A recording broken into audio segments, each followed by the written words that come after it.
خاندان میں کوئی اچھا رشتہ نہ ہونے کی وجہ سے مجھے اپنے 14 سال کے کزن سے شادی کرنا پڑی۔ شادی کی رات میں اپنے شوہر کو بچہ سمجھ کر سو گئی کہ وہ بھی آ کر سو جائے گا، لیکن جسے میں بچہ سمجھ رہی تھی اس نے میرے ساتھ ایسا کام کیا کہ سن کر آپ کے رونگٹے کھڑے ہو جائیں گے، کیونکہ میں بستر پر لیٹی خاموشی سے آنسو بہا رہی تھی۔ میری چوڑیاں اور زیورات پورے کمرے میں بکھرے پڑے تھے۔ میرے نصیب نے شاید مجھ پر ذرا بھی رحم نہیں کھایا تھا اور میں پوری طرح برباد ہو گئی تھی۔ جو کچھ میرے ساتھ ہوا تھا میں اس کی بالکل بھی حقدار نہیں تھی۔ میرے ہاتھوں پر مہندی کا لال رنگ اس قدر گہرا چڑھا تھا کہ جس نے بھی دیکھا وہ تعریف کیے بنا نہیں رہ سکا تھا۔ مجھے تو اس وقت بھی یہ رنگ اچھا نہیں لگا تھا اور اب تو یہ میری بربادی کا رنگ بن گیا تھا۔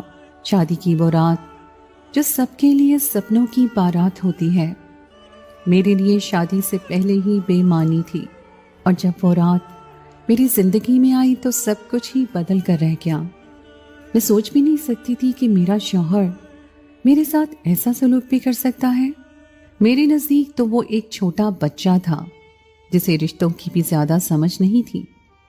مجھے پتہ ہی نہیں چلا کہ کب وہ اتنا بڑا ہو گیا کہ سب کچھ سمجھنے لگ گیا۔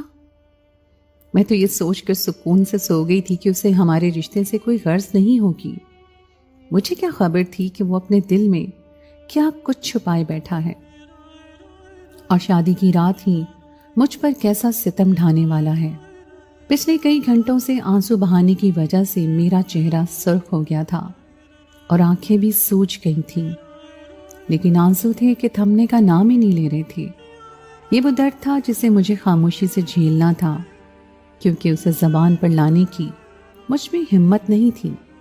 ایک عجیب سی تکلیف میرے رگوں پہ میں سرایت کر گئی تھی، اور اس تکلیف نے میرے لیے سانس لینا بھی مشکل کر دیا تھا۔ ذیشان نے میرے ساتھ وہ کام کیا تھا جو میرے وہم و گمان میں بھی نہیں تھا۔ میرا نام ریشما تھا اور میرا تعلق گاؤں کے وڈیروں کے گھرانے سے تھا۔ ہمارے پاس روپے، پیسے، دولت، جائیداد، کسی چیز کی کوئی کمی نہیں تھی، لیکن پھر بھی ہم لڑکیاں سکون کی زندگی نہیں گزار سکتی تھیں۔ ہم پر بہت سی پابندیاں تھیں، نہ ہی ہم تعلیم حاصل کر سکتی تھیں اور نہ ہی اپنی مرضی سے اپنی زندگی کا کوئی فیصلہ کر سکتی تھیں۔ ہم خاندان کے بڑوں کے فیصلے پر سر جھکانے پر مجبور تھیں۔ ہمارے خاندان میں رواج تھا کہ شادی آپس میں ہی کی جاتی ہے، کیونکہ اس طرح جائیداد میں کسی باہر والے کو حصے دار نہیں بنانا پڑتا تھا۔ لیکن پورے خاندان میں اب میرا کوئی ہم عمر باقی نہیں بچا تھا کہ جس کے ساتھ میری شادی کی جاتی۔ اس لیے مجھے یہ خوش فہمی لاحق ہو گئی تھی کہ میری شادی یقیناً خاندان سے باہر کر دی جائے گی اور میں خاندان کے رسم و رواج سے آزادی حاصل کر لوں گی، لیکن یہ صرف میری خام خیالی ہی ثابت ہوئی تھی۔ دوسری لڑکیوں کی طرح مجھے بھی خاندان کے رواجوں کی بھینٹ چڑھنا تھا، اور جیسے ہی میرے رشتے کا ذکر چھڑا تو بابا جان نے چچا جان سے کہہ دیا کہ میری شادی ذیشان کے ساتھ کی جائے گی۔ یہ سن کر میرے رونگٹے کھڑے ہو گئے، کیونکہ وہ صرف 14 سال کا تھا۔ میں نے اسے ہمیشہ اپنا چھوٹا بھائی سمجھا تھا۔ میں کسی صورت بھی یہ نہیں سوچ سکتی تھی کہ میں شادی کو اپنی زندگی کا ساتھی بناؤں گی اور اس کے ساتھ رہوں گی۔ میرے بابا نے میری خوشی اور میرے جذبات کے بارے میں ایک پل کے لیے بھی نہیں سوچا تھا۔ میں نے مدھم آواز میں مزاحمت کرتے ہوئے بابا جان سے کہا کہ ذیشان کو میں اپنا بھائی سمجھتی ہوں اور اس سے شادی کیسے کر سکتی ہوں، لیکن بابا جان نے غصے میں کہا کہ یہ مردوں کے فیصلے ہیں اور تمہاری بہتری اسی میں ہے ریشما، کہ تم خاموشی اختیار کرو اور ہمارے ہر فیصلے پر اپنا سر جھکا دو۔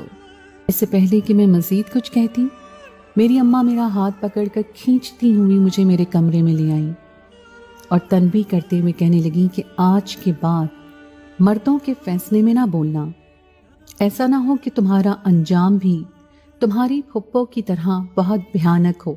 اماں کی بات سن کر میرے رونگٹے کھڑے ہو گئے تھے، کیونکہ میری پھپھو نے اپنی پسند سے خاندان سے باہر کسی لڑکے کے ساتھ بھاگ کر شادی کی تھی، کیونکہ ان کی عمر کا بھی خاندان میں کوئی نہیں تھا، اور بابا جان اور چچا جان ان کی شادی ایک عمر رسیدہ رشتہ دار سے کروا رہے تھے۔